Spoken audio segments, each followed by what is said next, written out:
কি সুন্দর যুবক, আমার এত মায়া লাগে। কিরে বেটা, এমন শক্ত সামর্থ্য শরীর, মাথার চুল থেকে পায়ের নখ পর্যন্ত কোথাও কোনো রোগ নাই, ব্যাধি নাই। আল্লাহ তাআলা কি সুন্দর তাগড়া জওয়ান দিছে, আর তুমি সেইটারে শুধু শুধু মোবাইলে টিপ্পা, নারীর পিছনে ঘুইরা, বন্ধু বান্ধবদের আড্ডায় শেষ করে দিও। এমন সুন্দর জীবন। আস্তাগফিরুল্লাহ, আস্তাগফিরুল্লাহ। এটা হলোটা কি?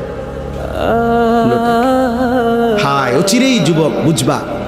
আমার বন্ধু, আজকে হয়তো 3 রাত না ঘুমাইলে ঘুরলে টের পাও না, সারা রাতও যদি না ঘুমাও হয়তো কিছু মনে হবে না, কিন্তু ঠিক বরাবর বয়স যখন 40 হবে, আমার নওজোয়ান বন্ধু, যদি আল্লাহ হায়াত দেয়, 40 বছর পূর্ণ হবে যেদিন, 41 বছর শুরু হবে যেদিন, সেদিনই বুঝবা এই পিছনের 40 বছরের জওয়ানির জিন্দেগি এবার ভাঙতে শুরু করছে।